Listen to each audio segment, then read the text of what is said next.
নমস্কাৰ GT নিউজত পুনৰবাৰ স্বাগতম আৰু ষ্টুডিঅ'ত এয়া মই আদিত্য বৰঠাকুৰ ছ'চিয়েল মিডিয়াত আপলোড হোৱা এটি ভিডিঅ'য়ে জনসাধাৰণৰ মাজত যথেষ্ট খলকনি তুলিছে ভিডিঅ'টো এবাৰ দেখাই দিছোঁ আহক চাওঁ এই প্ৰতিবেদন ঐ কলে বেয়া লাগে ভনিয়নাক যিহেতু লেটিঙৰে গিলানটো দিবানে কি ভনী ঐ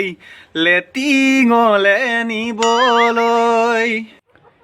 এই ফকতীয়া গানটি গাই ভাইৰেল হোৱা মিষ্টাৰ ফেনখোৱা আমাৰ মাজত উপস্থিত আছে নমস্কাৰ মিষ্টাৰ ফেনখোৱা হয় নমস্কাৰ এই গানটি ফেচবুকত 2 লাখতকৈ অধিক লাইক লাভ কৰিবলৈ সক্ষম হৈছে গোটেই মানলি যা প্ৰথম দেখাই যা তাৰপিছত ইণ্টাৰভিউ ল'ম কিমান ক